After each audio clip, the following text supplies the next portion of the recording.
couldn't say yes or no to what was happening, couldn't really talk about it. Right. But for him to come back and for you to work with him and maybe finish off the development, what is that going to mean for you two? Well, I think it means the world, first of all, that he came back. And my first conversation with Sean about this was this: you don't become a first-round pick because you came back. You don't get to be a top 10 pick because you came back. A year older doesn't make any difference, right? You got to go to work and you got to get started. And you got to. There are things that you're going to have to do to make that happen. You know, the beauty of this deal is that now I know what it looks like on every side, right? So I know exactly what he's going to have to do and what the expectations will be when he gets there, and we got to get to work. You know, when we're allowed to work, we got to work, and he's got to do a lot of work on his own to make that happen. Can he do that? Absolutely. Does he have the potential to be the same as all of those other guys? Absolutely. What he does between now and August, whatever it is, when we come to training camp, is going to dictate a large part of it. How much more of that work is there for him to do? Because he easily could have left, and he probably would have been drafted somewhere. Sure. Like, where do you see that leap from a guy who maybe would have been a second or third round pick to become one of the first rounders you put out? I think, first of all, he's got to play on the outside. He's got to demonstrate he's got great length. You know, he can run.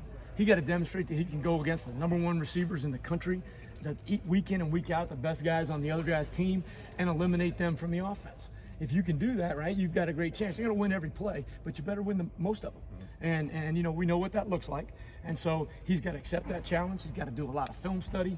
He's got to get better at the line of scrimmage in his technique. He's been playing inside. It's a different technique. And so he's got things that he's going to have to work on. And he will. You know, I really believe that he will. Hey, Kerry, how are you? Good to see I'm great, you. man. Good to see you. How come you didn't get to ask questions in the big room? Bill and we had a thing, and I had to come out here. Okay, no problem. But I'm so happy that we could connect. Thank you. Appreciate that very much. So this is going to be kind of an off-the-wall question. So what a shock. Yeah. But like, so Michigan State just moved on from their head coach. But there's a lot of people who are wondering, well, if Luke Fickell takes that job and Cincinnati calls Kerry, are we going to lose him again? It's a really off-the-wall question. Yeah, and like the idea of how much people already love you, I think has got to be fun for you. Yeah. Right? And B, like, is it kind of interesting to already be in the mix for something that... First of all, I'm not in the mix for anything.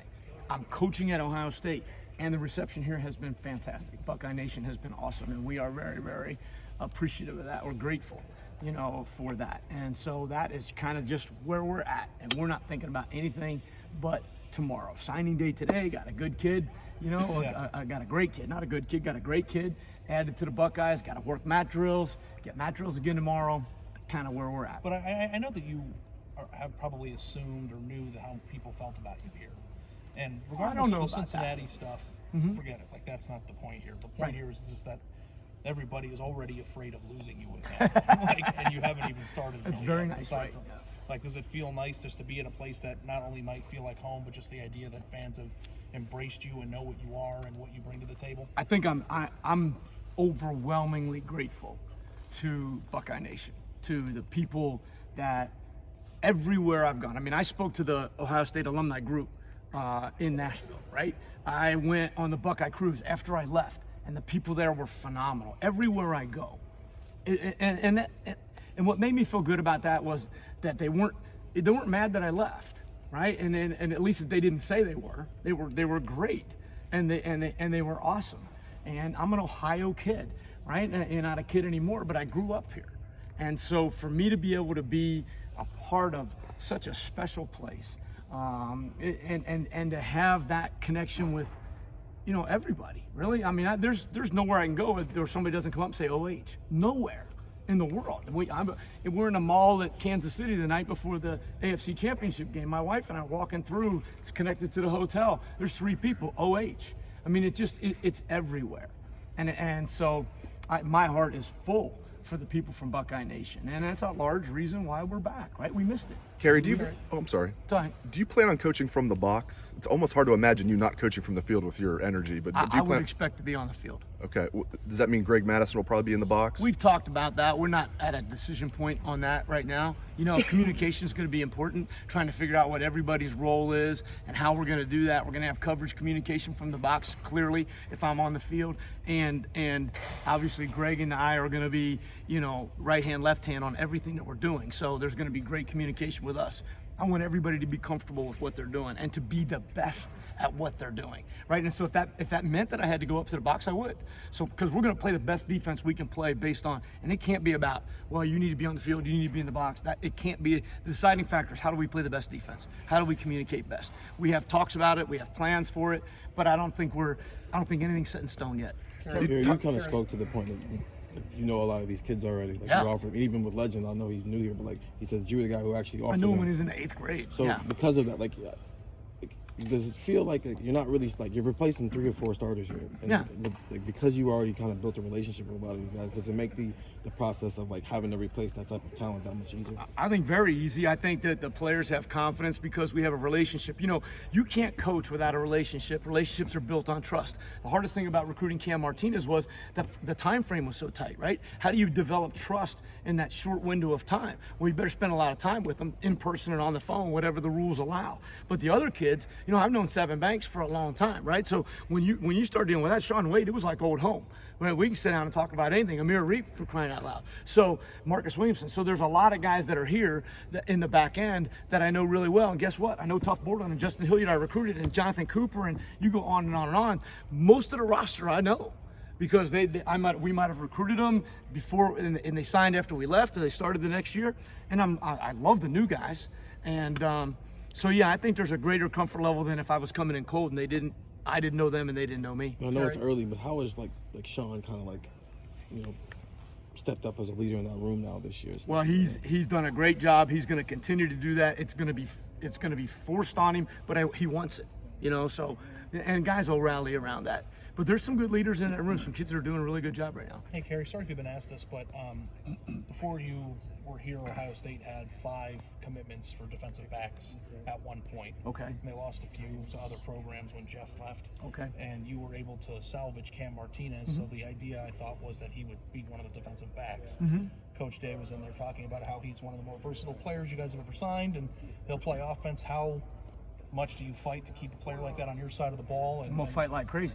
Now, here's what I'll tell you. We've been down this road, right, Yeah. with a lot of really good players. I recruited Paris Campbell, and I thought Paris Campbell was gonna be a first-round corner. I told him that from the beginning of his recruitment, and I said, "Man, Paris, you're gonna be first round." I walked by his locker for 3 years saying, "Paris, come on my room. Come on, you'll be a first-round corner." He never did. He was a great wide receiver, right? Huron Conley played wide receiver in high school. You go, Bradley Roby played wide receiver, was committed to Vanderbilt as a wide receiver. You get them here, and they start to see and they start to feel comfortable doing one or the other, and their career takes off. So my expectation, I watched a 9-minute highlight film of Cam Martinez, and every time he touched the ball, he scored, or he threw the ball to somebody who scored.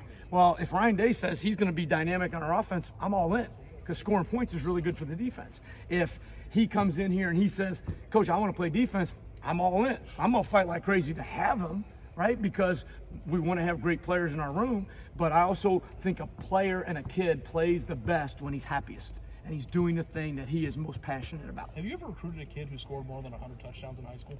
I don't think so. I mean, I mean, he's special. And you know what? I went and watched him play basketball last Friday, and he looked like Damon Arnett on a basketball court. I told him, you run on your toes, you do everything. It's like a flashback to when I was watching Damon Arnett at St. Thomas Aquinas play basketball. You know, and Cam Martinez is going to be a good football player for Ohio State. If he stays in secondary, is his versatility, do you know where he would potentially... He's going to start off at outside corner because that's the place to start them all. And then we figure it out from there. Does that make sense? So when guys come in here, if they can play on the outside, that's where we start them. Then we work them in, move them to safety, do whatever. But he's going to start off at outside corner. Good question. What changed for you over the past 2 years where you made you decide at that time, I want to go to the NFL, I want to take this on, and then this year to decide, I want to be back at Ohio State? Well, you know, like I said in the big meeting, I don't have a great answer for that. I went to Nashville, to Tennessee, because Mike Vrabel asked me to go. And I love Mike Vrabel, and he's a good friend of mine. And I'm loyal to Mike Vrabel. I love him more now than I did when I went. And our relationship is going to be fantastic for a lifetime, okay? But that's why I went, right? And I came back because I missed Ohio State, and this opportunity is extraordinary. And this is a special place. It's a special team. You guys saw what they did last year. I think the future is outstanding, and I'm looking forward to being a big part of it. So it must have been tough to leave Mike That you Vrabel. learned Oops, sorry. in the NFL, coaching there, that you feel like you can now bring back to Ohio State? Well, I think, and I said this in there too, there's three things. One was the volume of defense. The library of defense that I have right now is extraordinary. The things that we will be able to do to adjust, adapt versus specific opponents, I think is going to be really helpful from a scheme perspective. I learned another dynamic leadership style. Mike Vrabel, you sit in the back of the room and you watch Urban Meyer run a meeting, you watch Brian Kelly run a meeting, you watch Mike Vrabel run a meeting, successful coaches, where they've been and what they've done, you learn an awful lot. Mike had a very distinct leadership style. It was phenomenal.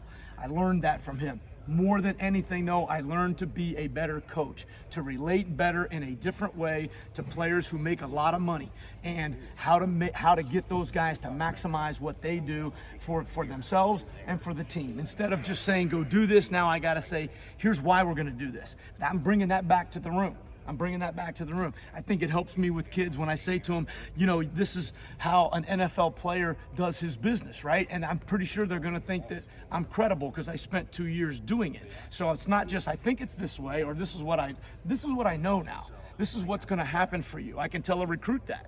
You know, I can tell a recruit, I know what you look like now. I know what they look like at Ohio State. I know what they look like in the NFL, and I know how to get you in each place. And I feel very confident in that. And I'm very excited about it. How difficult was it to leave Mike Vrabel as much as you Really love hard. him and a really good team?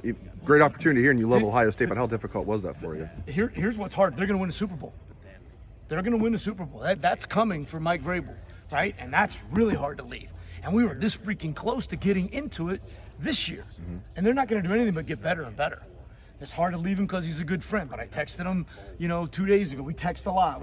I love his family, right? And his son that's in high school. I went on a recruiting trip to Nashville. I made sure that I got into his school and I saw Carter. I'm going to miss that part of it. And I love Mike. It wasn't easy to leave, but at the same time now, they didn't pull me kicking and dragging. Now I was. Feel what I'm saying? So Yeah. I'm excited about being back. Are you getting sponsored by McDonald's? I'm sorry? You got sponsorship? Do I have to put that down? I probably should. It's like Nick It's just Saban. the You cup can, that's in the office. It's coffee. What number is that? 9. When was it? You said you wanted to come back to Ohio State. When did that? Was it when Jeff Hafley left? Did you have any before that? I don't want to get into, no, certainly not before that, but I don't want to get into any of the details of how that all took place. I think those are all private conversations that are probably best left private. And Ryan said he hopes you're here for a long time. Most Yeah. coaches are here. They want to eventually become a head coach. Is your aspiration to stay here as long as you can stay here? Or This is what I'm going to tell you. My aspirations are to be the best coach I can be tomorrow. And I mean that. Because I haven't looked for a job. The last time I applied for a job was 1991 at Coleraine High School. Every job since then, somebody picked up the phone and called me, and it was best for me. It was, in my opinion, being directed by a higher source, by God, and I felt like it was the right thing for myself and my family to do. Okay, I have every expectation that this is where I'm going to be. As I'm telling you, I am excited to be here. I sure don't want to think about my next move when I'm just getting here.